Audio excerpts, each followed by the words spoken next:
Pollution ఆపి ప్రకృతిని కాపాడాలని కోరుతూ ధాత్రి ఆర్ఎన్జీఓ ఫౌండేషన్ ఆధ్వర్యంలో వనస్థలిపురంలోని హరిత వనస్థ ఫారెస్ట్ను కాపాడాలని ర్యాలీ నిర్వహించారు. పక్కనే ఉన్న ఆటోనగర్ నుంచి కెమికల్స్ వ్యర్థాలు డైరెక్ట్గా ఫారెస్ట్లోకి వచ్చి చెట్లను నాశనం చేస్తున్నాయని ధాత్రి ఆర్ఎన్జీఓ ఫౌండేషన్ ప్రతినిధి మనోజ్ ఆరోపించారు. ఇక విషయమై అధికారులకు ఎన్నిసార్లు ఫిర్యాదు చేసినా పట్టించుకోవడం లేదని చెప్పారు.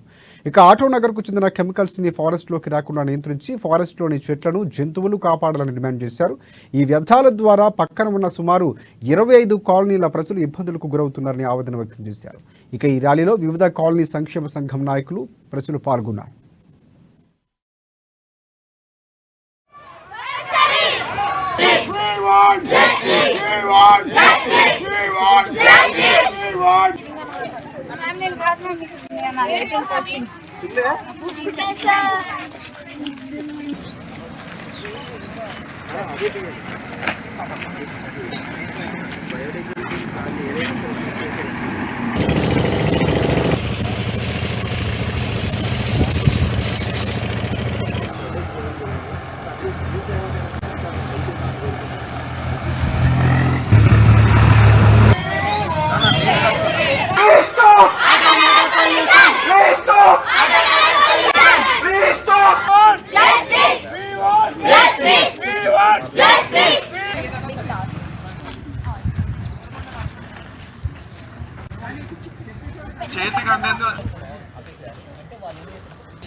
వాటర్ తాగేస్తే తాగుతున్నాను.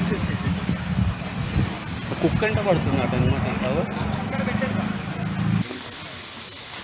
లోపడున్న చెట్లు, ఎన్నో పక్షులు ఉంటాయి, ఎన్నో జంతువులు ఉంటాయి, జింకలు, నెమళ్ళు, వీటన్నిటిని ఈ వాటర్ తాగడం వల్ల అవి అనారోగ్యానికి గురవుతున్నాయి, కొన్ని చచ్చిపోయాయి కూడా.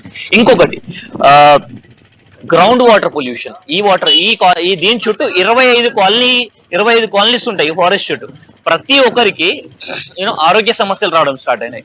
దగ్గు, జలుబు, లంగ్ ఇన్ఫెక్షన్స్ ఇవన్నీ కూడా రిజిస్టర్ అయినాయి. సో వీటి గురించి మేము కంటిన్యూస్ గా కొట్లాడడం వల్ల TSIAC, pollution control board, జిహెచ్ఎంసీకి representations ఇచ్చా మనీ చేస్తాం. వాళ్ళు ఏం చేస్తారంటే ఒక 6 months బ్యాక్ ఏమన్నారంటే మేము ఒక సీవేజ్ ట్రీట్మెంట్ ప్లాంట్ పెడతాము, దానివల్ల సొల్యూషన్ వస్తుంది అనేసి అన్నారు.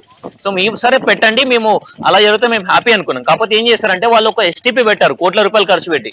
కాకపోతే ఏంటంటే అవుట్ ఆఫ్ కెపాసిటీ ఎస్టీపీ పెట్టారు. ఇంకోటి ఏంటంటే ఇక్కడ రిలీజ్ అయ్యేది ఎఫ్లూయెన్స్, కాకపోతే వీళ్ళు సీవేజ్ ట్రీట్మెంట్ ప్లాంట్ పెట్టారు. ఎఫ్లూయెంట్ ట్రీట్మెంట్ ప్లాంట్ పెట్టాలి, అప్పుడే మేము దాని గురించి డిమాండ్ చేసాం. కాకపోతే దాని గురించి ఎటువంటి రెస్పాన్స్ లేదు, దీంతో ప్రాబ్లం సాల్వ్ అవుతుంది అన్నారు.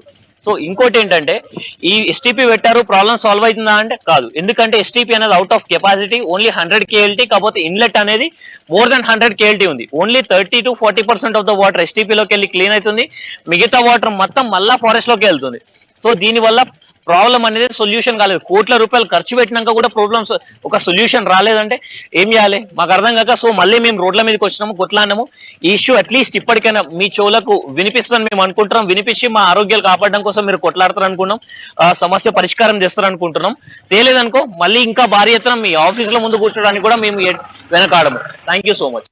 పొల్యూషన్ జరుగుతుందని లోకల్ రెసిడెంట్స్ కంప్లైంట్ చేస్తున్నారండి. సో దీని ఏంటంటే ఆ ఇండస్ట్రియల్ ఏరియా నుంచి మొత్తం కెమికల్స్ అన్ని కూడా ఈ ఫారెస్ట్ ఏరియాలకి రిలీజ్ చేస్తున్నారు. సో దీనివల్ల ఈ వాటర్ మొత్తం కంటామినేట్ అయిపోయినాయి. దీనివల్ల air pollution, water pollution, land pollution జరుగుతున్నదండి. సో దీనివల్ల మనుషులకే కాక ఈ లోపల ఫారెస్ట్ లో ఉన్న జంతువులకు కూడా ఇంపాక్ట్ అవుతున్నది. సో దీనికి సంబంధించిన TSIAC, pollution control board, forest department వాళ్ళు తొందరగా యాక్షన్ తీసుకోవాలి. ఆల్రెడీ ఇక్కడ చిన్న ట్రీట్మెంట్ ప్లాంట్ సెటప్ చేసినారు, కానీ అదేం సరిపోవట్లేదండి. అండ్ మీరు చూస్తే ఇక్కడ